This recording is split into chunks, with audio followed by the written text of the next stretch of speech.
Hi guys, welcome back to the 3 for 3. Today I am joined by Rob of Korb Photography here in our outdoor ceremony space. Hi, how are you, Rob? Hey Rachel, thanks for having me. Of course, thanks for coming. My first question for you is, as a photographer, what do you think the best time of day for lighting is?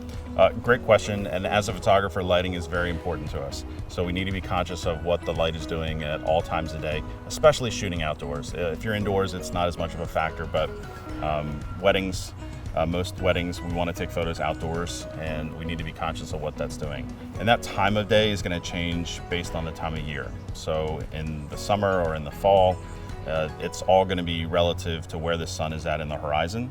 I would say in general, when the sun is at its lowest point, that golden hour before sunset is really the best time, although you could flip that around and do sunrise as well. Very important that you're conscious of what's going on the wedding day to where the light is to get the best photos possible. Perfect. My second question for you is, what should couples have prepared when meeting with a prospective wedding photographer? I would say probably the number one factor with meeting with a photographer is making sure that their style matches what you're looking for. There's a lot of photographers out there and there's a lot of different styles, so I would make sure that the client comes prepared. They've seen their work either on their website or in print materials or on social media, that you've done your homework prior to meeting with a photographer, so you're not wasting your time, because you want their photos to be what you would want to look like in your photos. So their style is probably the biggest factor. Secondly is probably budget.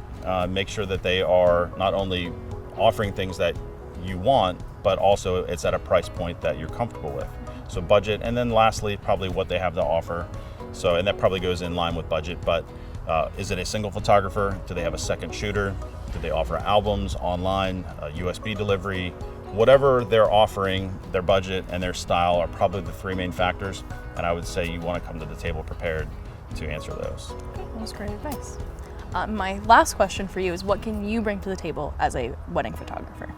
I would say experience, and I'm not talking about the gray hair that I've got, but in all seriousness, I've been shooting weddings since 2002, and I've seen everything.